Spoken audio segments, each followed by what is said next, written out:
The city lights of Chicago bled through the floor-to-ceiling windows of the penthouse. Gold streaks painted themselves across Italian marble floors. Marcus Dalton stood in the doorway of his home office, staring at three objects arranged on his mahogany desk like evidence at a crime scene. A letter, a wedding ring, a pregnancy test. His hand trembled as he reached for the envelope. The thick cream paper bore his company's embossed logo. His wife had used his own stationery to destroy him. He read the words once, then again, then a third time, as if repetition might change their meaning. The pregnancy test showed two pink lines, bold, undeniable. After 3 years of hoping, of trying, of quiet monthly disappointments, those two lines had finally appeared. His wife was carrying his child, and she was gone. Marcus sank into his leather chair, the one that cost more than most people's cars, the one where he'd built an empire worth $200 million.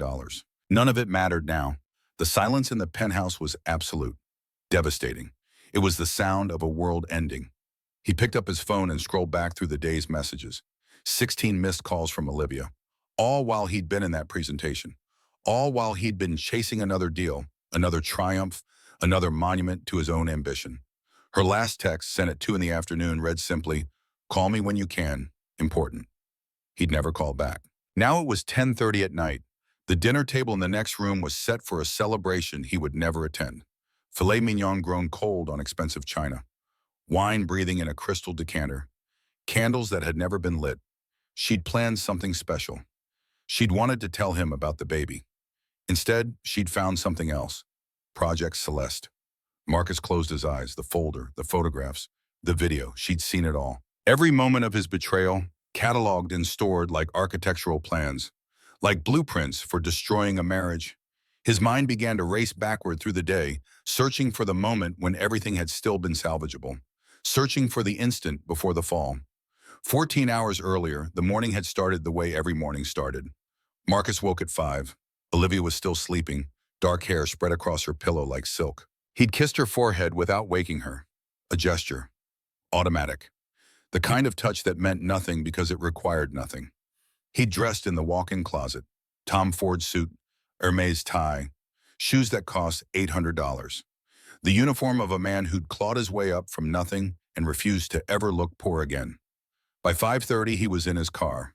By 6, he was in his office. By 7, he'd forgotten about the sleeping woman in his penthouse entirely. Dalton Enterprises occupied 4 floors of the Willis Tower. Marcus had built the company from a $5,000 loan and a dream.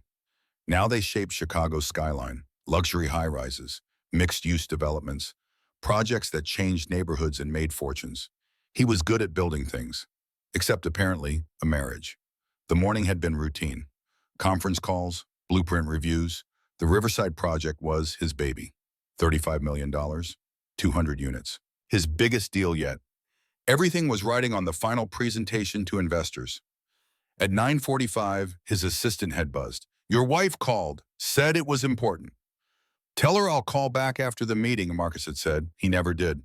At 2 in the afternoon, while Olivia was discovering his affair, Marcus was presenting to a room full of investors, selling them on vision, on future, on returns. He was magnificent, commanding. The Marcus Dalton who could bend reality to his will through sheer force of personality. The meeting ran late. Then there were drinks, celebratory scotch with the development team. By the time Marcus finally left the office, it was past 10. He'd sent Olivia a text. "On my way home, big news about Riverside." She hadn't responded. Now he understood why. But none of this explained how his morning had become her nightmare. Marcus stood and walked through the penthouse, retracing what must have been Olivia's steps, trying to see through her eyes, the kitchen first. She'd been preparing dinner. The ingredients were still laid out. Butter softening on the counter, fresh herbs in a bunch, a bottle of wine, $200 worth of Bordeaux, waiting to be poured. She'd been excited, happy. She'd wanted to celebrate. Marcus moved to the dining room. The table was set with their wedding china. The pieces they only used for special occasions. Silver candlesticks that had belonged to her grandmother sat in the center. She'd been making a memory.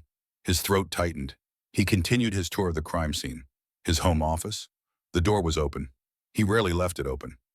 Marcus stepped inside and saw the bottom drawer of his desk slightly ajar.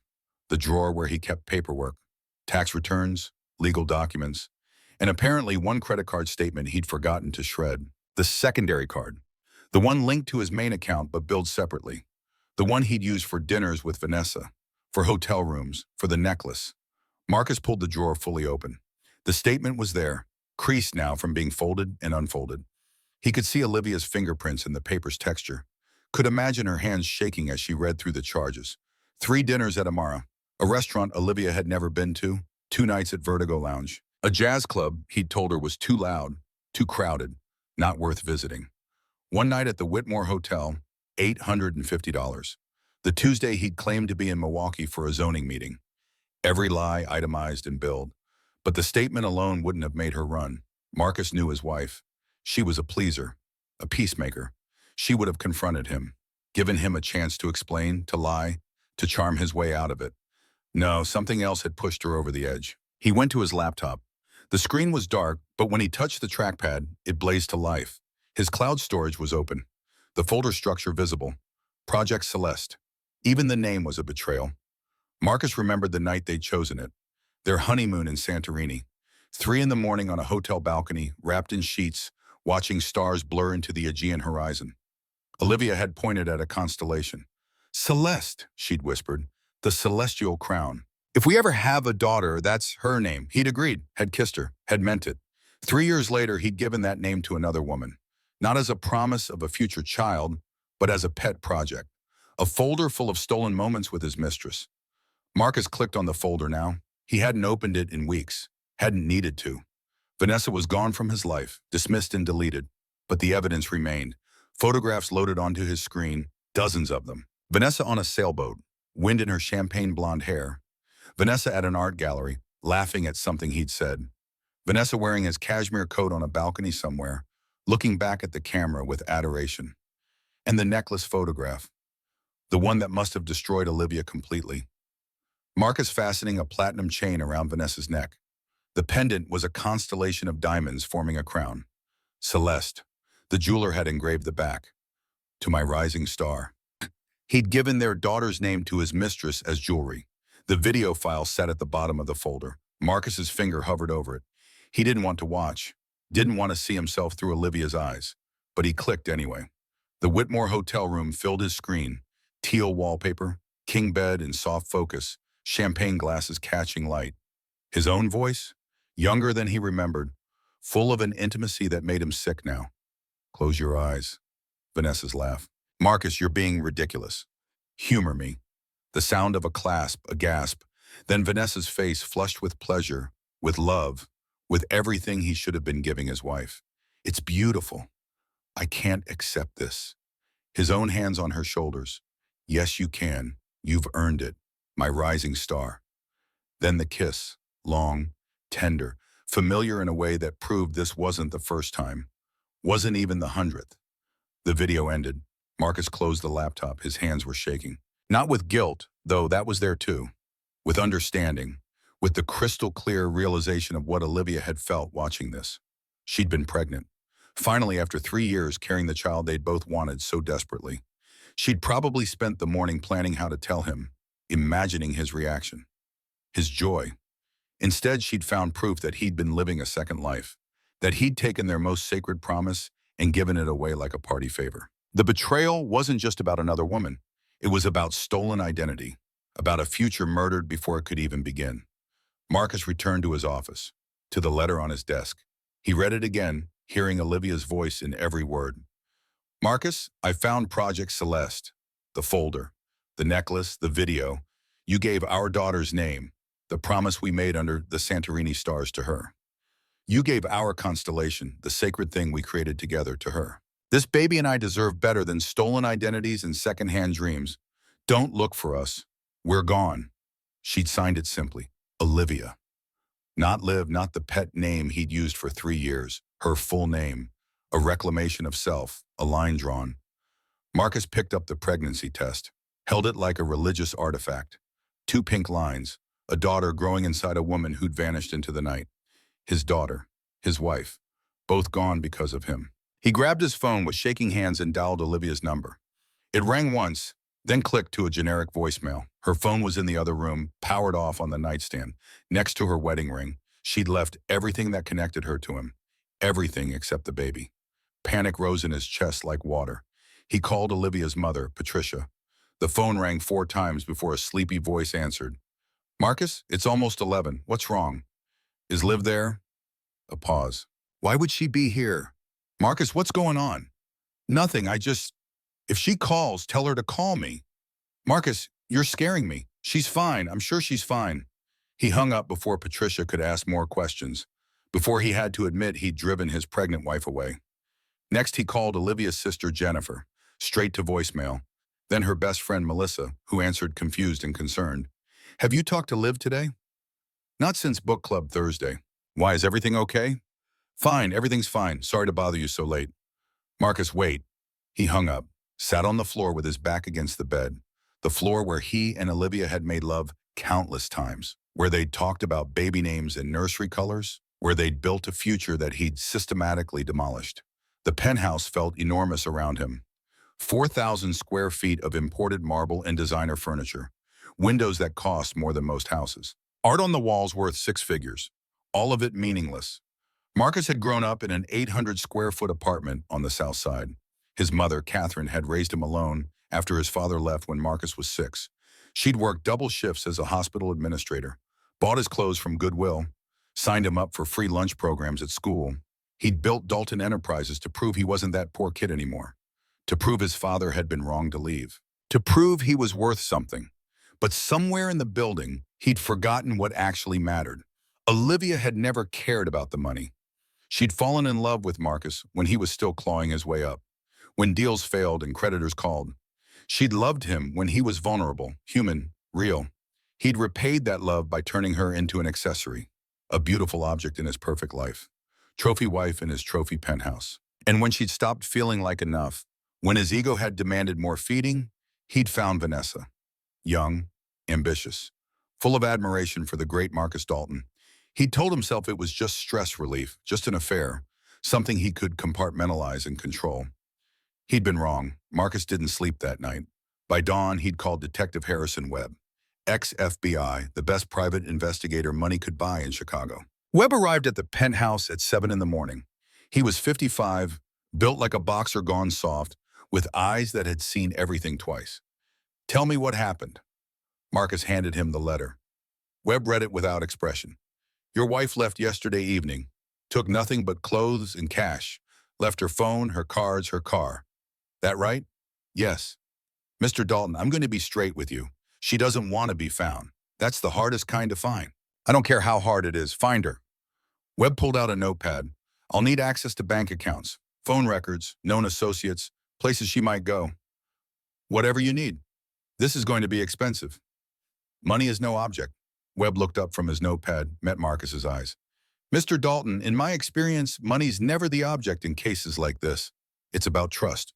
And you broke it. The words hit like a physical blow. Marcus nodded. Just find her, please. Webb spent 3 hours in the penthouse, photographing the letter, checking Olivia's closet to see what was missing, examining the nightstand where she'd left her phone and ring. She's smart, Webb said finally. Took an old buying, left the designer stuff, nothing trackable. She's gone off grid. What about the bank transfer? Can you trace that? Webb pulled up the account on his laptop. $50,000 to an account under Olivia K. Bennett, her maiden name. But no activity after the initial transfer. She withdrew it as cash and disappeared. So what now? Now I start checking transportation, buses, trains, rental cars. She had to leave the city somehow. But Mr. Dalton, if she paid cash and used her maiden name, this could take time. How much time? Webb closed his laptop. Weeks, maybe months, maybe never. The word hung in the air. Never.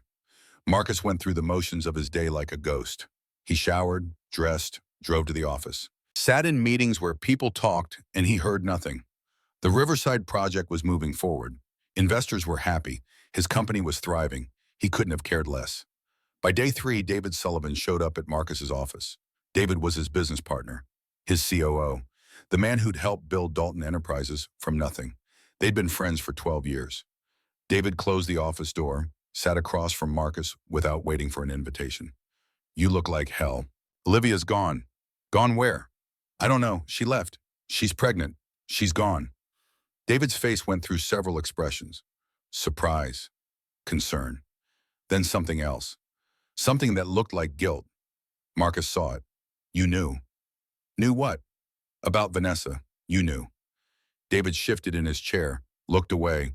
The silence was his confession. Marcus stood. His voice came out dangerously quiet.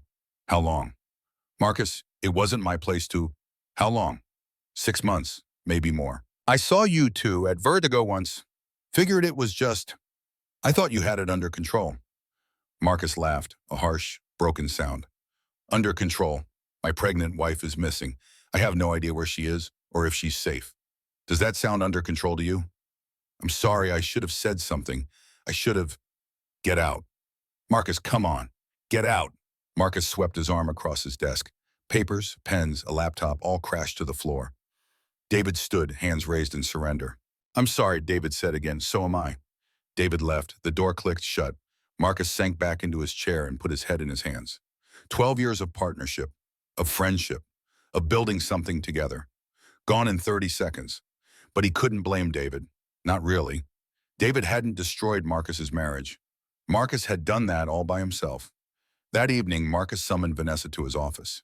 It was after hours, the building mostly empty. She arrived wearing hope on her face like makeup. Marcus, I was worried.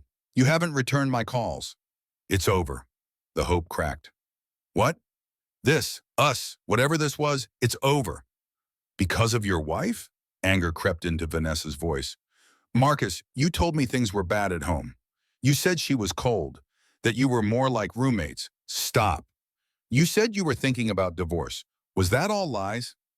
Marcus looked at her, really looked. Saw not just his mistress, but a reflection of his own selfishness. He'd used her admiration, her ambition, her youth, fed his ego with her devotion. Yes, he said, I lied. To you, to Olivia, to myself.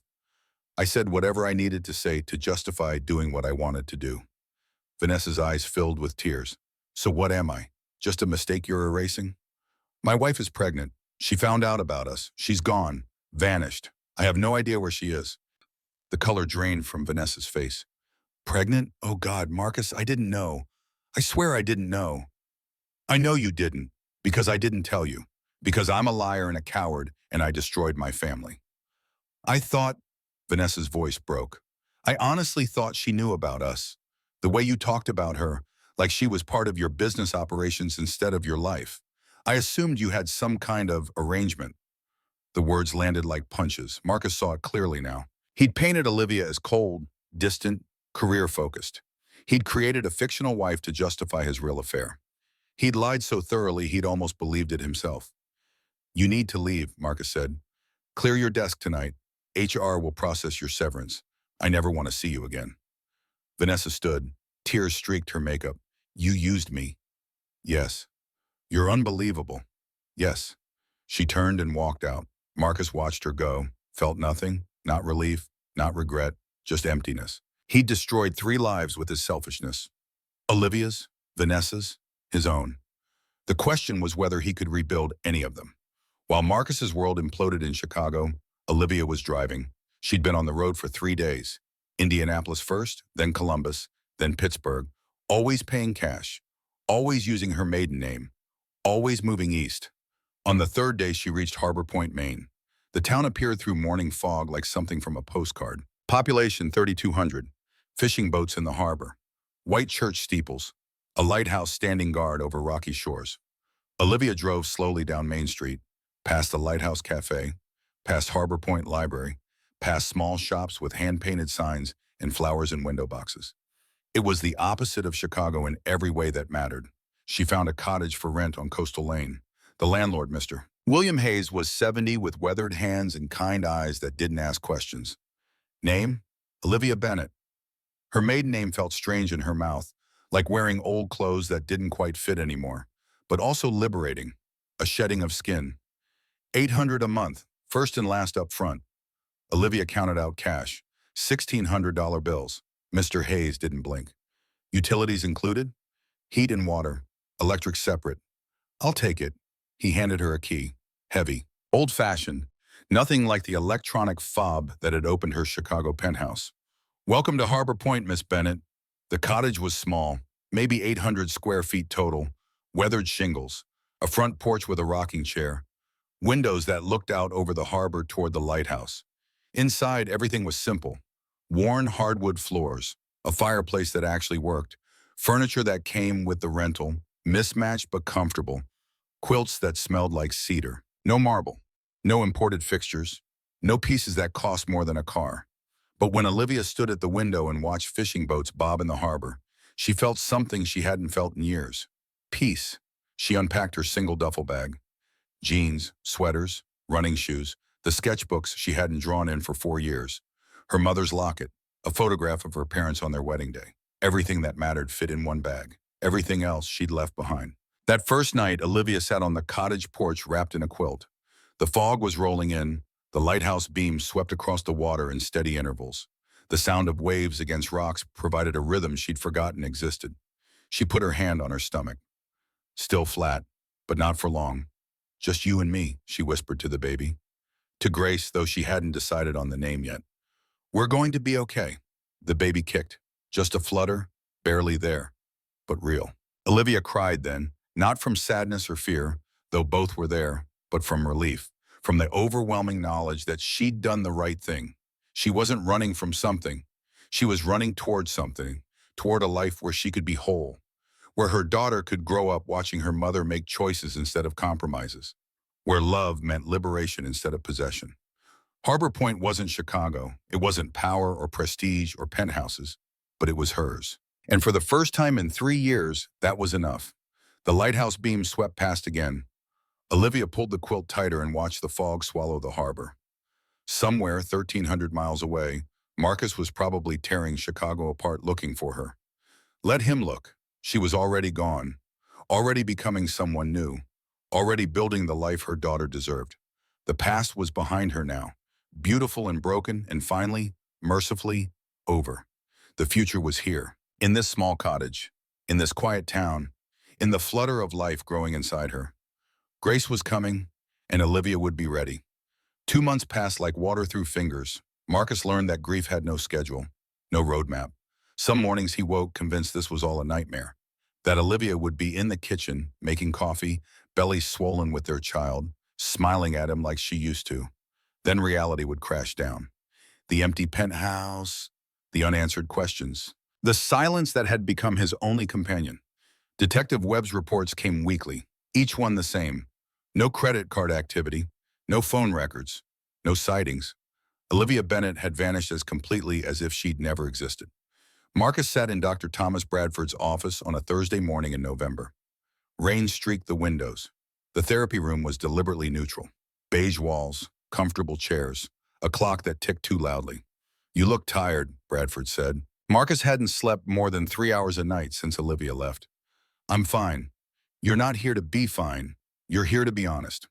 Bradford was 62, former military psychologist, the kind of man who didn't accept excuses or allow self-pity.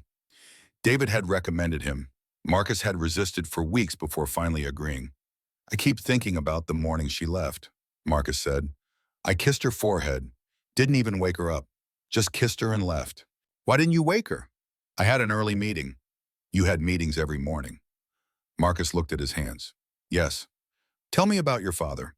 The subject change caught Marcus off guard. "What does he have to do with anything?" "Everything. When did he leave?" "I was 6. "What do you remember?" Marcus closed his eyes, saw himself small, standing in their apartment doorway, watching his father pack a duffel bag, his mother crying in the bedroom. He said he couldn't do it anymore. The pressure, the poverty, my mother, me. He said he was suffocating. And then he left. We never saw him again. Bradford leaned forward. "You built an empire, made more money than your father could have dreamed, proved you weren't him. But somewhere along the way, what were you proving? That I was worth something." "To who?" Marcus felt tears threaten, pushed them down. "To myself, to my mother, to anyone who ever thought I'd end up like him." "And Olivia? Where did she fit into this proof?" The question landed like a blade between ribs. Marcus saw it clearly for the first time. Olivia had been evidence. Proof that Marcus Dalton had made it. Beautiful wife. Perfect life. The ultimate trophy. "I turned her into an object," Marcus whispered. "Yes, and when objects don't feel like enough, We go shopping for new ones. Vanessa. Vanessa was just a symptom. The disease was your belief that achievement equals worth, that success is the same as love. Marcus put his head in his hands. How do I fix this? You can't fix what's broken. You can only build something new, but first, you have to figure out who you are when you're not Marcus Dalton, CEO, when you're not the empire, when you're just a man. I don't know who that is. Then that's where we start. By month 3, Dalton Enterprises was crumbling. Marcus missed meetings, forgot conference calls, showed up to presentations unprepared. The Riverside project closed successfully, but 2 other major deals fell apart when clients lost confidence. The board called an emergency meeting. Marcus sat at the head of the conference table, surrounded by men in expensive suits who wanted answers he didn't have. David sat to his right, silent and tense. Mr. Dalton, our stock price is down 18%, the CFO said. We've lost the Sullivan account and the Parkview development. Investors are asking questions we can't answer. What do you want me to say? We want you to lead this company. That's what you're paid to do. Marcus looked around the table, saw judgment, impatience, the cold calculation of men who cared about profit more than people. He understood them. 6 months ago, he'd been them. I'm stepping down as CEO. The room erupted, voices overlapping, shock and anger in equal measure. Marcus held up his hand. David Sullivan will take over day-to-day operations. I'll remain as chairman of the board, but I can't run this company right now. I won't destroy it because of my personal situation. This is unacceptable, someone said. It's already done. Vote on it or don't. Either way, I'm out. Marcus stood and walked out of the conference room. Left them arguing. Left the empire he'd built.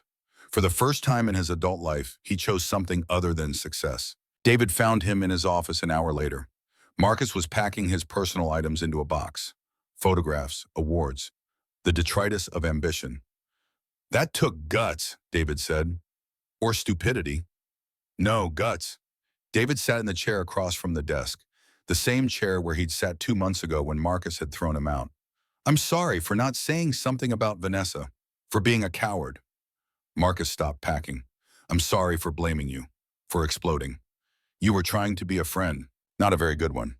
Better than I deserved. They sat in silence for a moment, the kind of silence that exists between people who've been through war together. The company will be fine, David said. I'll keep it running. You focus on finding your family. And if I can't find them, then you focus on becoming someone worthy of being found.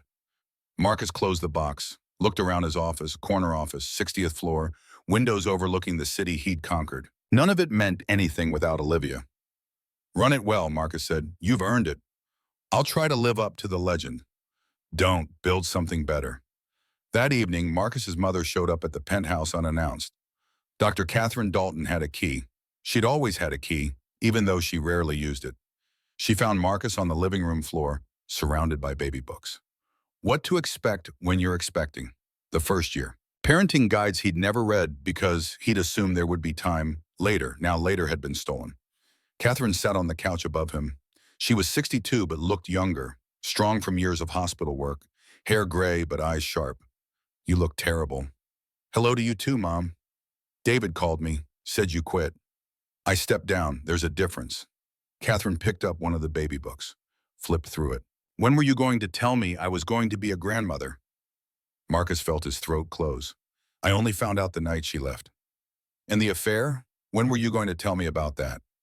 He looked at his mother, saw disappointment deeper than anger, saw the woman who'd raised him alone, who'd worked double shifts, who'd sacrificed everything so he could have a chance. I'm sorry. Sorry doesn't fix this, Marcus. Your father left us when you were 6. You know what that did. You lived it, and you did the same thing to your wife while she was pregnant. I didn't leave, she did. Catherine's voice went cold. You left every day, every time you chose your company over her, every time you made her feel small, every time you looked at another woman. You were gone long before she walked out that door. The words hit like fists. Marcus wanted to argue, wanted to defend himself, but he couldn't because she was right. I don't know how to fix it. Catherine set down the baby book. You can't. You can only become better and hope that someday she gives you another chance. But Marcus, listen to me. She doesn't owe you anything. Not forgiveness, not a second chance, not even an explanation. You destroyed your family. That's on you. I know. Do you? Because knowing and changing are different things. Marcus looked at his mother. Who am I if I'm not building something? If I'm not succeeding? That's the question, isn't it? Your father never figured it out. He thought being poor made him worthless. You think being rich makes you valuable. But neither of you understood that your worth has nothing to do with your bank account. Then what does it come from? Catherine stood, walked to the window, looked out at Chicago stretched below them. From how you treat people when no one's watching. From whether you keep your promises. From the kind of man you are when success isn't applauding. She turned back to him. If you find Olivia, don't go to her as the man you were. Go as the man you're becoming, if there's a difference. She left him with that question hanging in the air like smoke. Marcus sat among the baby books and asked himself, was there a difference? Could he become someone new? Or was he doomed to repeat his father's mistakes in different, more expensive ways? He didn't have an answer. While Marcus was dismantling his life in Chicago, Olivia was building a new one in Harbor Point. She found work at the public library. Part-time, $14 an hour, shelving books and helping patrons find what they needed. It was the opposite of her old life in every way. No designer clothes, no expensive lunches, no pretending to care about things that didn't matter. Just books, quiet, peace. Mrs. Eleanor Winters ran the library. She was 62 with reading glasses on a chain and a warmth that made everyone feel welcome. She'd hired Olivia without asking questions about her past or why she'd moved to Harbor Point alone and pregnant. When are you due, dear? Mrs. Winters asked one afternoon in November. Olivia was shelving returns in the fiction section. Her belly was showing now, impossible to hide even in loose sweaters. December. First baby? Yes. Doing it alone? Olivia hesitated, then nodded. Mrs. Winters smiled. This library is full of women who rebuilt their lives solo. You're in good company. The words were a gift. Permission to be exactly who she was without explanation or apology. Olivia's lunch breaks were spent at the Lighthouse Cafe. It was 3 blocks from the library. Small, locally owned. The kind of place where everyone knew everyone and strangers were welcomed like old friends. Ruth Harper owned it. She was 45 with laugh lines and strong hands from years of hard work. She made the best blueberry scones on the Maine coast and never let Olivia's tea mug run empty. You're becoming a regular, Ruth said one rainy afternoon. Olivia sat at her usual table by the window. Rain streaked the glass. The harbor was gray and choppy. The tea's good. It's Lipton. Nothing special. It's the company then, Ruth laughed, sat down across from Olivia without asking. You're not from around here. Chicago. Long way from home. This is home now. Ruth studied her, not judging, just seeing. Running from something or towards something, Olivia put her hand on her belly. Both. Fair enough. They sat in comfortable silence. Rain drummed on the roof. The cafe was empty except for them. Ruth finally spoke again. I left my husband when my kids were little. Jake was 4. Sophie was 1. He was drinking, getting mean. I knew if I stayed, he'd destroy all of us. Olivia looked up. What happened? I packed 2 garbage bags, one with my stuff, one with theirs, left everything else. Moved in with my father for 6 months until I got on my feet. Ruth smiled. Hardest thing I ever did. Best thing, too. Do you regret it? Never. My kids are grown now, happy, successful. They don't remember the fighting or the fear. They remember their mom working 3 jobs, but always making time for bedtime stories. 3 jobs? Waitress, house cleaner, night shift at the cannery. Did that for 8 years before I saved enough to buy this place. Ruth gestured around the cafe. Not much, but it's mine. Olivia felt tears threaten. How did you do it? Stay strong when everything was hard? You just do. Because the alternative is going back to something that was killing you slowly. And once you realize you deserve better, you can't unsee it. I'm scared. Good. Scared means you're paying attention, means you understand what's at stake. Ruth reached across the table, squeezed Olivia's hand. But you're here. You chose yourself and your baby. That's not cowardice. That's courage. After that, Ruth and Olivia became something like friends. Ruth kept Olivia's corner table reserved. Made sure there were fresh scones every day. Never asked about the father or why Olivia had run. She just offered safe harbor. And in Harbor Point, that was everything. By month 4, Olivia's belly was unmistakable. She bought maternity clothes from the thrift store, found an OB at Harbor Point Medical Center. Dr. Rachel Morrison was 38. Matter of fact, but kind. How far along? 22 weeks. Father involved? No. Dr. Morrison made a note, didn't push. Any complications so far? No, everything's been normal. Good, let's keep it that way. The prenatal appointments became anchors in Olivia's week. Proof that she was doing this, that her baby was healthy, that running had been the right choice. She joined a prenatal class at the hospital. Tuesday evenings, 8 women in various stages of pregnancy sitting in a circle, learning about labor and breathing and what to expect. Olivia was the only one without a partner. At first, she felt conspicuous, out of place. But then she met the others. Jessica, whose husband was deployed overseas. Maria, a single mom by choice. Linda, whose wife was working out of state. None of them fit the traditional picture. All of them were making it work. How are you feeling about doing this solo? The instructor asked during week 3. Olivia thought about it, scared but also free. The other women nodded, understanding without needing explanation. By month 5, Olivia started painting again. She hadn't touched a brush in 4 years. Not since she'd quit her gallery curator job to become Mrs. Marcus Dalton. She bought cheap supplies from the craft store in town, student-grade acrylics, canvas boards, brushes that shed bristles. Nothing like the professional materials she'd once used. But when she stood in front of a blank canvas in her cottage living room, something unlocked inside her. The first painting was violent. Storms and dark water, slashing brushstrokes in blacks and grays, all the rage and hurt and betrayal she'd been carrying poured onto canvas. It felt like exorcism. The second painting was lighter, still stormy, but with breaks in the clouds, hints of light pushing through. By the third painting, color started returning. Blues, greens, the soft pink of coastal dawn. She was painting her healing in real time. Miss Winters saw the paintings when Olivia brought one to the library to hang in the break room. Olivia, this is extraordinary. It's just therapy. It's art. Have you thought about showing them? Oh no, they're too personal. The best art always is. Mrs. Winters studied the canvas, ocean waves breaking against rocks, light streaming through storm clouds. My friend owns Tideline Gallery downtown. Would you let me show her your work? Olivia hesitated. The idea of strangers seeing these paintings, these raw emotional landscapes, made her feel exposed. But also visible, real, like she was reclaiming a part of herself she'd buried. Okay, she said finally, you can show her. That small yes felt like a revolution. Month 6 brought winter to Harbor Point. Snow dusted the lighthouse. The harbor froze at the edges. Olivia's belly grew round and firm.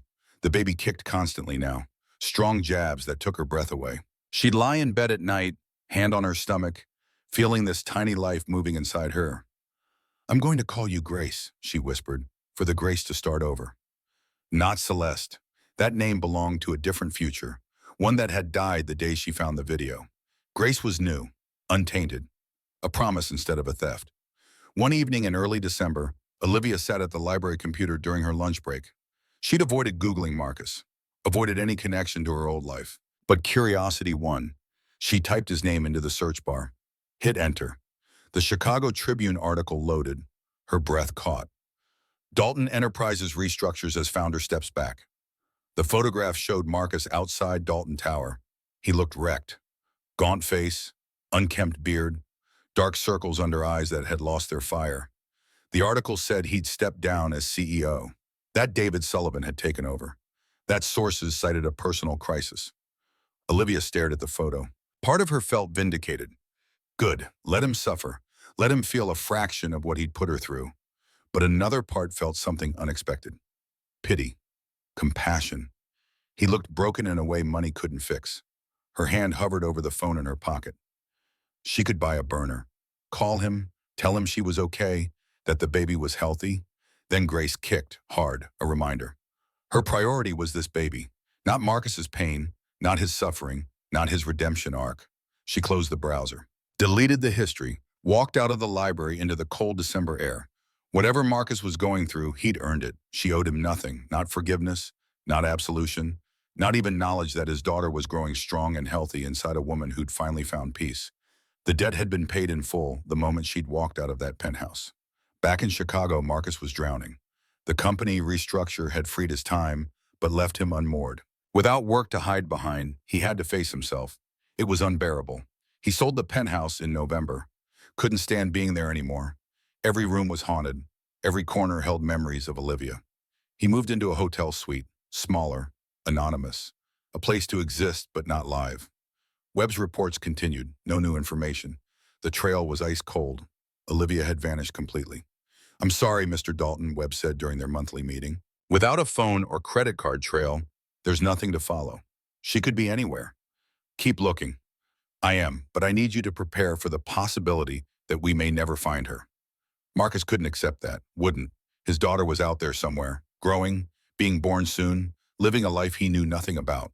The thought was acid. Dr. Bradford helped him process the grief, the rage at himself, the desperate need for control in a situation where control was impossible. "You have to let go," Bradford said, "not of the search, but of the outcome. You can't force this. You can only become better and trust that if you're meant to find them, you will. And if I'm not meant to, then you learn to live with consequences. That's called being an adult." December arrived, the month Olivia was due. Marcus imagined her going into labor, alone, scared, without him. The guilt was crushing. He was in his hotel suite when his phone rang at 6:47 in the morning on December 3rd. Webb's number. "Tell me you found her." "Maybe. Credit card activity. Olivia K. Bennett account. First transaction in 8 months." Marcus's heart stopped. "Where?" "Online purchase, prenatal vitamins, baby blanket, copy of What to Expect When You're Expecting. Shipped to a P.O. box." "Where?" "Harbor Point, Maine." "Maine." Marcus's mind raced. "Why Maine?" Then he remembered, vaguely. Olivia had mentioned a childhood vacation once. A lighthouse, tide pools, peace. Of course. A place he'd never been. A place with happy memories untainted by him. "I can be there by tomorrow," Webb said. "Do reconnaissance, locate her before approaching." "No. Mr. Dalton, if you show up unannounced, she could run again." "I know, that's why I'm going alone." "Send me the address." "This is a bad idea." "Probably, send it anyway." Marcus booked a flight to Boston, rented a car, drove 2.5 hours north through Maine winter. Snow lined the highways. Pine forests stretched endlessly. He arrived in Harbor Point just after sunset. The town was exactly as he'd imagined. Small, coastal, the kind of place where everyone knew everyone and strangers stood out. He checked into the Harbor View Inn, a bed and breakfast run by a couple in their 70s. Mrs. Phyllis Grant checked him in with curious eyes. "Visiting someone?" "Looking for someone." "Small town. We probably know them." "Who?" Marcus hesitated. "An old friend." Mrs. Grant smiled, didn't push, handed him a key to room 4. "Breakfast is at 7, checkout's at 11. You need anything, just holler." Marcus went to his room, small, clean, a window overlooking the harbor. He could see the lighthouse from here, its beams sweeping through the darkness at regular intervals. Somewhere in this town, Olivia was living. His daughter was about to be born. He was so close. But what right did he have to her life now? What claim could he make after everything he'd destroyed? Marcus sat on the bed and put his head in his hands. Tomorrow he would search. Tomorrow he would try to find her. Tonight he would pray she was safe, that she was happy, that she'd found the peace he'd stolen from her. The lighthouse beam swept past his window. Again, again, steady and sure. Marcus watched it until sleep finally came and dreamed of a daughter he'd never met, a wife he'd lost, a future that might already be gone forever. But morning would come, and with it, one more chance. If Olivia would give it to him, if he deserved it, if Grace, like the daughter she carried, could be born from ruins. Marcus woke before dawn on his 3rd day in Harbor Point. The lighthouse beam had swept through his window all night, counting seconds like a metronome, each rotation another moment closer to finding her, or losing her forever. He'd spent 2 days walking the town, learning its rhythms, the fishing boats that left at 5 in the morning, the cafe that opened at 6, the library where volunteers sorted donations on Tuesday afternoons. He was looking for Olivia without looking, searching without appearing to search. Because if she saw him first, if she felt ambushed, she would run. And this time he might never find her. The morning was cold. December in Maine came with teeth. Marcus dressed in layers, jeans, flannel shirt, a jacket that didn't cost more than most people's rent. He looked nothing like Marcus Dalton, CEO. He looked like a man who'd lost everything that mattered. He walked to the harbor as the sun rose. Pink and gold spilled across the water. Fishing boats were already returning with their catches. Gulls circled and screamed. The smell of salt and diesel hung in the air. Marcus stood on the dock and watched the town wake up, wondered which of these small houses held his wife, his daughter, his future. Then he saw her. She was walking along the shore about 50 yards away, her back to him. But he knew that posture, the way she tilted her head when she was thinking, the unconscious grace in how she moved. Olivia, 8 months pregnant, belly round and full beneath a navy peacoat. She wore boots and jeans and a knit hat pulled low. Her dark hair was longer now, braided over one shoulder. She stopped at the water's edge, put both hands on her belly.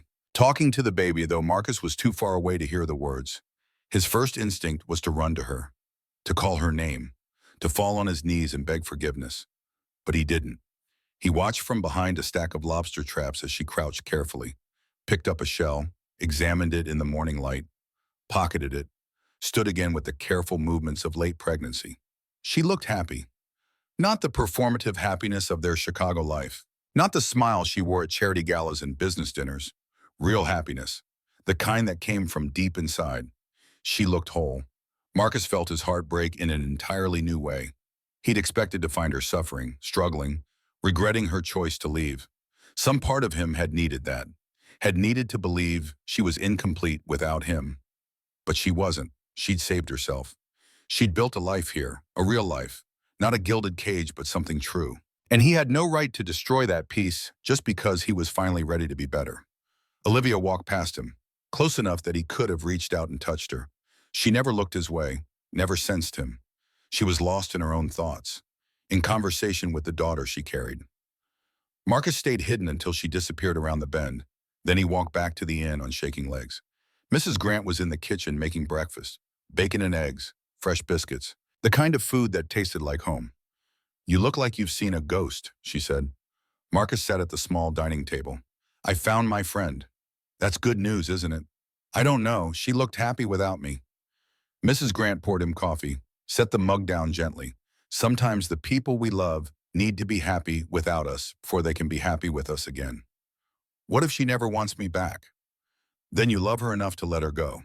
That's what real love looks like." Marcus wrapped his hands around the coffee mug, felt its warmth, thought about the years he'd loved Olivia like a possession instead of a person.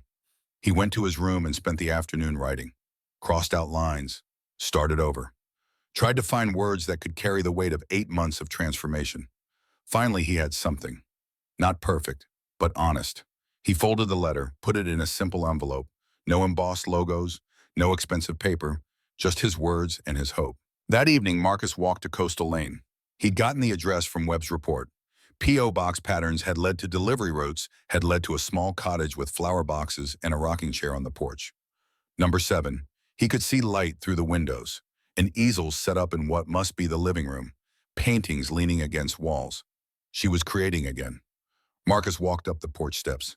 His heart hammered so hard he thought it might break through his ribs. He looked at the door, imagined knocking, imagined her face when she saw him. He couldn't do it. Instead, he tucked the letter into the screen door, turned, walked away before courage could turn into cowardice or cowardice into courage. He didn't know which was which anymore. The letter said everything he couldn't say to her face. That he'd seen her this morning. That she looked beautiful and peaceful. That he wouldn't disturb that peace by showing up unannounced. That he just wanted to talk. 5 minutes. In public. Wherever she felt safe. That he knew about grace. That he was sorry. That if she gave him a chance, he would spend the rest of his life earning it. And that if she said no, he would leave tomorrow and never bother her again. The ball was in her court now, where it should have been all along. Olivia found the letter an hour later. She'd been walking the beach at sunset, trying to ease the constant backache that came with late pregnancy. When she climbed her porch steps, she saw the envelope. No name, no postmark, just white paper tucked into the screen door. Her blood went cold. She looked around. The street was empty, quiet, just the sound of waves and wind. With shaking hands, she opened the envelope, read the letter, read it again. He was here. Marcus was in Harbor Point. Her first emotion was terror. He'd found her. Her sanctuary had been breached. Then anger. How dare he come here? How dare he invade the life she'd built? Then something else. Something she didn't want to feel. Curiosity. The letter wasn't demanding, wasn't manipulative. It was humble. Almost broken. The Marcus she'd married wouldn't have written like this. That Marcus would have stormed in, would have used charm and money and force of will to drag her back. This letter asked permission. Olivia sat on the porch swing, put her hand on her belly. Grace was moving, restless. Or maybe Olivia's anxiety was making the baby restless. "What do I do?" she whispered to her daughter. Grace kicked. Not an answer. Just a reminder that this decision affected more than just Olivia now. She thought about running again, packing tonight, driving somewhere new, starting over. But she was so tired of running. And part of her, the part she'd tried to bury, wanted to know if Marcus had really changed. If the man in the photograph, the one who looked wrecked and hollow, was the same man who'd betrayed her, or if something fundamental had shifted. She pulled out her phone, the prepaid cell she'd bought in Harbor Point, dialed the number Marcus had written at the bottom of the letter. It rang twice. "Hello?" His voice, cautious, hopeful, scared. "It's me." Silence. She could hear him breathing, could almost hear his heart racing across the connection. "Olivia, God, thank you for calling. How did you find me?" "Credit card, prenatal vitamins. I'm sorry I didn't want to ambush you. That's why I left the letter." "What do you want, Marcus?"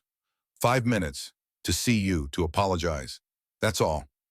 Olivia closed her eyes. "The Lighthouse Cafe. Tomorrow morning, 10 o'clock. My friend owns it. She'll be there." "Thank you. I'll be there. Olivia, I just want to say, 10 tomorrow." She hung up before he could say more, before her resolve could weaken. She went inside, called Ruth. "He's here," Olivia said. "Marcus, he found me." Ruth's voice went hard.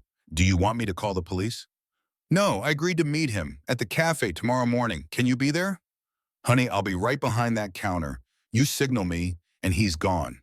You understand?" "I understand. You sure about this?" Olivia looked around her cottage, at the life she'd built, at the paintings of her healing journey, at Grace's nursery, ready and waiting. "No, but I'm doing it anyway." That night, neither Marcus nor Olivia slept. They lay in separate beds a quarter-mile apart, both staring at ceilings, both terrified of tomorrow. Morning came anyway. Marcus arrived at the Lighthouse Cafe at 9:50. 10 minutes early, he sat in his rental car across the street and watched the door, tried to steady his breathing. At 9:58, Olivia walked up. She paused outside the cafe, put her hand on her belly, took a deep breath, went inside. Marcus waited 2 more minutes, then followed. The cafe was small, warm. It smelled like coffee and fresh-baked bread. Ruth stood behind the counter, eyes narrowed at Marcus like a mother bear protecting her cub. Olivia sat in a corner booth. Back to the wall, exit visible. She'd chosen her ground carefully. Marcus stopped at the door, waited. He wouldn't approach without permission. Olivia looked at him, really looked, saw the weight he'd lost, the beard he'd grown, the exhaustion in his eyes. He looked like he'd aged 10 years and 8 months. She gave a small nod. Marcus crossed to the booth, slid into the seat across from her, his hands on the table, not reaching for her, just there, visible, non-threatening. They looked at each other in silence. 8 months of pain and growth and change between them. "Thank you for meeting me," Marcus said finally. 5 minutes. Talk. "You look good, healthy, happy." "I am." "Good. That's what matters. That's all I wanted, to know you're okay." "Now you know. You can go." Marcus felt the words like blows, but he deserved them. Deserved worse. "Olivia, I'm so sorry. I know those words mean nothing after what I did, but I need to say them anyway." "You're right. They mean nothing." "Then let me say this. What I did was unforgivable. Not just the affair, everything. I turned you into an accessory. I gave you a beautiful cage and called it love. I stole your identity and your dreams and your future. I gave our daughter's name to someone else. I broke every promise I ever made to you." Olivia's hands were shaking. She pressed them flat against the table. "Do you know what it felt like?" Her voice was quiet but sharp as glass. "Finding out the same day I found out I was pregnant? We tried for 3 years, Marcus. 3 years of hope and disappointment. And the one day I finally got to feel joy, you stole it." "I know. You gave our daughter's name to your mistress. You gave our constellation, the thing we created under those Santorini stars, to her. You didn't just cheat on me. You erased our future and replaced it with her." Marcus was crying now, not hiding it, not trying to be strong, just breaking. "I killed everything good we had. I killed the man you married. I killed us. And I'm so sorry. I'm so goddamn sorry." "Then why are you here?" Marcus looked at her belly. At Grace, growing inside the woman he'd destroyed. For her. Not to take you back. Not to beg forgiveness I don't deserve. For Grace, Olivia's eyes widened. You got the name right. You always loved that name. Grace and Mercy. I hoped you'd choose it. Why do you care about her name? You gave away the other one. The words were knives. Marcus bled. Because I want to be her father, in whatever capacity you allow. If that means supervised visits twice a year, I'll take it. If it means just paying child support and never seeing her, I'll do it. But I'm asking, begging for a chance to be her father. Why should I trust you? You made vows to me. You broke them. You shouldn't trust me. I have to earn it, starting from zero. Olivia studied him, looking for the man she'd married, finding someone different, not better yet, but different. If I let you into her life, you don't get to be part-time. You're all in or not at all. I'm all in. I sold the penthouse. David's running the company. My life is wherever you and Grace are. You sold the penthouse? Closing in 2 weeks. That place was a monument to everything I got wrong. I'm starting over, like you did. Olivia felt something shift inside her. Not forgiveness, not yet, but possibility. I need time. I need to think. Take all the time you need. This isn't about what I want. It's about what's best for Grace. I know. I'll call you in a week. I'll wait, as long as it takes. Olivia stood. Marcus stood too.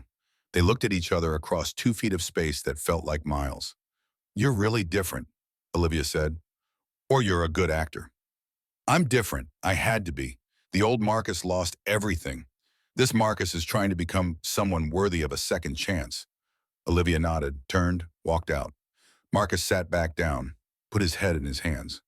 Ruth brought him coffee without being asked. You hurt her, Ruth said. I know. She's building something good here. You better not destroy it. I won't, I promise. Promises don't mean much from a man who broke his wedding vows. Marcus looked up at Ruth. You're right. I'll have to prove it. Every day. For as long as she lets me. Ruth studied him, saw something she maybe hadn't expected to see. Genuine remorse. Real change. Or the beginning of it. Don't make me regret letting you stay in my cafe, she said. I won't. A week passed. Marcus stayed in Harbor Point. Didn't push. Didn't show up at Olivia's cottage. Just sent one text. I'm here whenever you're ready. No pressure. He walked the town, hiked coastal trails, sat in his room at night and read parenting books. Prepared not to win Olivia back, but to be a father. He called Dr. Bradford twice for phone sessions. Processing, learning, growing. You can't earn her back, Bradford said. You can only be the best version of yourself and let her choose freely. What if she never chooses me? Then you be grateful for what you have. A daughter, a chance to be better. On day 6, Marcus was walking past the harbor at sunset when his phone rang. Unknown number. Hello? It's me, Olivia's voice. I'm in labor. Everything stopped. The world narrowed to those 3 words. Where are you? Home. Ambulance is coming. Harbor Point Medical Center. I'm coming, Olivia. Just come. She hung up. Marcus ran, sprinted to his car. Drove to the hospital faster than was safe. Arrived before the ambulance. He waited in the emergency entrance. Pacing. Praying to a God he wasn't sure he believed in. The ambulance pulled up. Doors opened. EMTs wheeling a gurney. Olivia saw him. You came. Always, if you want me here. Stay. They wheeled her to labor and delivery. A nurse stopped Marcus at the door. Are you the father? Marcus looked at Olivia. She looked back. Yes, Olivia said. He is. The nurse let him through. Labor was brutal. 6 hours of contractions. Olivia gripping the bed rails. Marcus sitting in a chair in the corner, not beside her. She hadn't asked him there, but present. He got ice chips when she needed them. Called nurses when she asked. Didn't try to coach or touch or insert himself into the process. Just witnessed, supported, was there. At 3:47 in the morning, Grace Olivia Dalton was born, 6 pounds 11 ounces, 19 inches long. A full head of dark hair like her mother, gray eyes like her father, screaming, healthy, perfect. The nurse placed Grace on Olivia's chest. Olivia cried, held her daughter, looked down at the tiny face and felt love so overwhelming, it rewrote her entire understanding of the word. Marcus watched from his corner, tears streaming down his face. Silent, awestruck. Olivia looked at him over Grace's head. saw complete devastation, complete love, a man utterly unmade by the sight of his daughter. Do you want to hold her? Marcus's voice broke. Can I? Olivia nodded. Marcus approached like he was approaching something holy, took the swaddled bundle with trembling hands, looked down at Grace's face, and broke completely. Not loud sobs, just silent tears, shoulders shaking. All his armor gone, all his ego burned away. Nothing left but a father holding his entire world. Hi, Grace, he whispered. I'm your daddy. I'm so sorry I wasn't here before, but I'm here now. I promise I'll be here forever. He kissed her forehead, hands Grace back to Olivia before he could drop her from shaking. Olivia watched him, saw that this was real, that the transformation wasn't performance, that Marcus Dalton had been destroyed and something new was being built from the ruins. She didn't know if she could love him again, didn't know if they had a future. But for the first time, she believed it was possible. Olivia stayed in the hospital for 2 days. Marcus visited both days, brought flowers, not roses or orchids, daisies, her favorite. He brought a baby book, leather-bound, filled with handwritten notes, things he'd learned from the parenting books, hopes he had for Grace, promises to be better. He learned to change diapers, to swaddle, to hold Grace without fear. He didn't overstay, didn't push, just showed up when asked and left when it was time. On the second day, Olivia said something that changed everything. There's a cottage, 2 doors down from mine. Mr. Hayes mentioned it's available. Marcus looked at her carefully. Are you saying what I think you're saying? Grace needs her father close, but Marcus, we're not back together. This is about her, not us. I understand, thank you. That's more than I deserve. Marcus rented cottage number 5, $850 a month. 2 doors from Olivia, close enough to help, far enough to give her space. He moved in the day Olivia brought Grace home. The first weeks were exhausting. Grace cried constantly, needed feeding every 2 hours, couldn't be put down without screaming. Marcus showed up every morning at 7, did the first feeding while Olivia slept, walked Grace when she was fussy, changed diapers covered in things he never wanted to think about again. He was tired, covered in spit up, sleep deprived. He'd never been happier. By week 3, they'd developed a rhythm. Morning feeding was Marcus, midday was Olivia. Evenings they traded off, night feedings they split. They were co-parenting, not dating, not reconciling, just raising a daughter together. It was the hardest thing Marcus had ever done, and the most important. One night in late January, Marcus fell asleep in Olivia's rocking chair while holding Grace.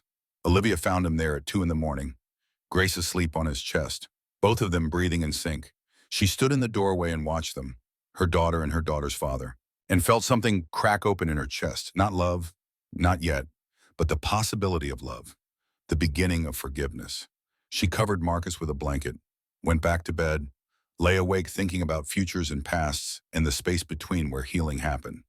By month 2, Marcus found a therapist in Harbor Point, Dr. Jennifer Clark, mid-40s, warm but direct. He continued the work he'd started in Chicago, learning who he was without his company, without his wealth, without his armor. How's it going with Olivia? Dr. Clark asked. We're co-parenting. It's good. Grace is amazing. And romantically? There's nothing romantic. She's civil, kind even, but distant. Can you accept that? I have to. It's what I deserve. That's not what I asked. Can you love her enough to let her choose freely, even if she chooses not to be with you? Marcus thought about it. I don't know. I'm trying. That's all any of us can do. Try. March brought the first real thaw. Snow melted. Crocuses pushed through frozen ground. Grace hit 3 months and started smiling. The first time she smiled at Marcus, he cried. Olivia saw it, saw this grown man reduced to tears by his daughter's smile, saw tenderness she'd forgotten he was capable of. That week, the Tideline Gallery held a group show. 3 local artists. Olivia's paintings were part of it. She'd been hesitant to participate. These paintings were so personal. Storms and healing and the journey from broken to whole. But Anna Greenfield, the gallery owner, had insisted. The opening was on a Friday evening, small crowd, local art lovers, wine and cheese. Olivia stood next to her series, 6 paintings titled Rebirth, from violent storms to peaceful dawns. Marcus had asked if he could come. Just to support you, I'll stay in the back. She'd said yes. He arrived in jeans and a sweater, nothing fancy. Stood against the back wall and watched Olivia shine. She was in her element, discussing color theory, explaining her process, answering questions about technique and inspiration. Marcus saw the woman she'd been before he tried to make her into something smaller. Saw the curator, the artist, the whole human being. He fell in love all over again. Differently this time, not with the idea of her, but with her. All of her. The parts he'd tried to change and the parts she'd reclaimed. A collector offered $2,800 for the centerpiece painting. Celestial dissolution. The constellation breaking apart into dawn. Olivia hesitated. Too personal. Too painful. Marcus walked over quietly. Spoke so only she could hear. If you're ready to let it go, let it go. Celeste isn't gone. She became Grace. Olivia looked at him, understood. This was about more than selling a painting. This was about releasing the past. About accepting that broken things could become beautiful in new ways. I'll sell it, she told the collector. That night after the show, Ruth hosted a small gathering at the cafe. Close friends, Anna from the gallery, Mrs. Winters from the library, Marcus. They celebrated Olivia's success, her courage, her return to art. After everyone left, Marcus helped clean up, stacking chairs, wiping tables, not because he was asked, because it needed doing. Olivia watched him. This man who'd once had people to clean up after him, now wiping down tables at a small town cafe. Thank you for coming, she said. It meant something, having you there. Thank you for letting me. You were amazing. Marcus, I've been thinking. He stopped wiping, looked at her. You've been here 4 months. You show up every day. You're patient with Grace. You haven't pushed me. You've really changed. I'm trying. I can see that. Olivia twisted her hands together, nervous. I don't know if I can love you again the way I did before. That person is gone. You killed her. Marcus nodded, accepting the truth. But maybe I could love who you're becoming, and who I'm becoming, together. What does that mean? It means I'm not saying no, I'm saying not yet. Keep showing up. Keep being present. Let's see where this goes. Marcus felt hope for the first time in months. Real hope. Not desperate, not demanding, just possible. I can do that, for as long as it takes. Olivia reached out, took his hand, their fingers intertwined, not romantic, not passionate, just connection. Let's take Grace to the beach tomorrow, she said. All 3 of us, like a family. I'd like that. They stood in the empty cafe holding hands. The lighthouse beams swept past the windows, again, steady and sure. The future was uncertain. Forgiveness was a process, not a moment. Trust had to be rebuilt brick by brick. But for the first time, they were building it together. Summer came, Grace grew, started babbling, rolled over, laughed at seagulls. Marcus and Olivia fell into partnership. Not romance, not yet, but something deeper. Respect, trust, the foundation that should have been there all along. In June, Marcus's mother visited. Dr. Catherine Dalton flew to Portland. Marcus picked her up, nervous as a teenager. She agreed to meet you, he said, but it's Olivia's territory, her rules, as it should be. They arrived at Olivia's cottage. Catherine got out of the car, looked at the small house with its flower boxes and rocking chair. So different from the Chicago penthouse. Olivia opened the door holding Grace. 6 months old now, all dark hair and curious eyes. Catherine stopped, put a hand to her mouth. Oh, she's beautiful. Would you like to hold her? Catherine took Grace carefully, looked down at her granddaughter and cried. I'm not here to defend my son, she said to Olivia. I'm here to meet Grace and thank you. Thank me? For protecting her, for protecting yourself, for teaching Marcus what I apparently failed to. The 2 women looked at each other, understanding passing between them. He's trying, Olivia said, really trying. That's all we can ask. But Olivia, you don't owe him anything. Not forgiveness, not a second chance. Whatever you decide, I support you. And it was the permission Olivia hadn't known she needed. From Marcus's own mother, to choose herself, to take as long as she needed, or to choose never. Catherine stayed the weekend. She and Olivia cooked together, talked about being mothers, about strength and survival and starting over. By the time Catherine left, an alliance had formed, not just grandmother to granddaughter, but woman to woman. 2 people who'd loved the same broken man and learned to love themselves more. September arrived, Grace's first birthday. They planned a small party. Olivia's cottage backyard, just close friends. Ruth, Mrs. Winters, Anna from the gallery. David and his wife Allison flew in from Chicago. Catherine came. Marcus and Olivia hosted together. First time presenting as a unit. Not romantic partners, but co-parents. Family. Grace sat in her high chair, smash cake in front of her, grabbing fistfuls and smearing them everywhere. Everyone laughed, took photos, celebrated this tiny person who'd changed everything. As the sun set, painting the harbor gold, Grace pulled herself up on Marcus's knee, wobbled. Everyone went quiet. "Is she going to walk?" Ruth whispered. Grace took one step, two, three, fell into Olivia's waiting arms. Everyone cheered. Marcus lifted Grace, kissed her head, looked at Olivia over their daughter's curls. The look held everything. Regret, gratitude, love for Grace, quiet, patient love for Olivia. All his commitment to being better, to showing up, to earning what he'd destroyed. Olivia saw it, felt it, recognized that this wasn't the man who'd betrayed her. This was someone new, forged in the fire of consequence, built from ruins. After the guests left, after Grace was asleep, Marcus stood to walk back to his cottage. "Stay," Olivia said, "for a while." They sat on the porch swing, watched the last light fade from the sky. "Thank you," Marcus said, "for today, for every day. You've shown up. That means something. I love you, Liv. I never stopped. But I know that doesn't erase anything, doesn't fix anything. I know you love me. I can see it. But Marcus, I don't know if I love you the way I did before. That Olivia died in that Chicago penthouse. I know. But I might love who you're becoming, who I'm becoming, the people we are now instead of who we were." Marcus turned to her. "What does that mean for us?" "It means I'm not saying yes. But I'm not saying no anymore either. I'm saying maybe. I'm saying keep trying. Let's see who we become. I can do that, for as long as it takes, forever if necessary." Olivia reached out, took his hand, laced their fingers together. Not a cage this time, an anchor, a choice, a beginning. "I'm scared," she said. "Me too." "What if you hurt me again?" "I won't, but I understand why you're scared. I'll prove it, every day, in every small way." They sat in silence, holding hands, watching the lighthouse beam sweep across the water. The future was uncertain. Forgiveness was still being earned, trust still being rebuilt, but they were doing it together now. Not as Marcus the mogul and Olivia the trophy wife, as two broken people learning to be whole. Time passed, seasons changed. Grace grew. 18 months after that birthday, they stood in their new home. Not Olivia's cottage or Marcus's rental. A house they'd bought together. Small craftsman bungalow. Walking distance from the harbor. Morning sunlight filled the kitchen. Marcus was making pancakes. Grace was in her high chair, 2.5 now, chattering in her own language. Olivia walked in, kissed Grace's head. "Morning, baby girl."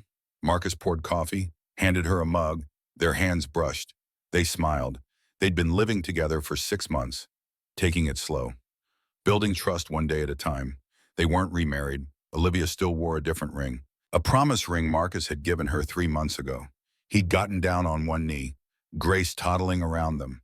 "I'm not asking you to marry me," he'd said. "Not yet. I'm asking permission to keep asking, to keep trying, to keep proving I'm worthy of you and Grace." The ring was simple, modest, nothing like the 3-carat diamond he'd given her before. "Ask me again in 6 months," she'd said. "I will. I'll ask every 6 months until you say yes." Now in their kitchen, with Grace demanding pancake now, and the harbor visible through the windows, Marcus looked at Olivia. "I was thinking we could talk about something." "What?" He pulled a small box from his pocket. Olivia's breath caught. "Not what you think. Well, sort of, but also more." He opened the box. Inside was a simple band, partner to the promise ring. "I'm asking again, will you marry me? Not because you owe me, not because of Grace, but because we've built something real, something worth keeping." Olivia looked at the ring, at Marcus, at Grace covered in syrup, at their small kitchen in their small house in their small town. This life wasn't glamorous, wasn't powerful, wasn't impressive by Chicago standards. But it was real, built on truth instead of illusion, on presence instead of promises, on grace instead of guilt. "Ask me again at Grace's 3rd birthday," she said. "If we make it that far, I'll say yes." Marcus smiled, closed the box, kissed her forehead. "Then I'll ask again at Grace's 3rd birthday." You're very patient. I'm learning, slowly, but I'm learning. Grace banged her spoon. Beach! Beach now! They laughed, got Grace cleaned up, walked to the harbor as a family. The lighthouse stood in the distance, its beam no longer sweeping through darkness, but standing guard in daylight. Marcus carried Grace on his shoulders. Olivia held his hand. They walked along the shore looking for shells and sea glass and small miracles. The past was behind them, beautiful in its brokenness, powerful in its lessons. The future was ahead, uncertain but hopeful, built on choice instead of chance. And the present was this moment, this family, this hard-won peace. Grace pointed at the lighthouse. What that? That's what guides you home when you're lost, Olivia said. Marcus looked at her. She looked back. Understanding passed between them. They'd been lost, both of them, in different ways, in different directions, but they'd found their way back, not to what was, but to what could be, to grace, to mercy, to second chances earned through showing up every single day.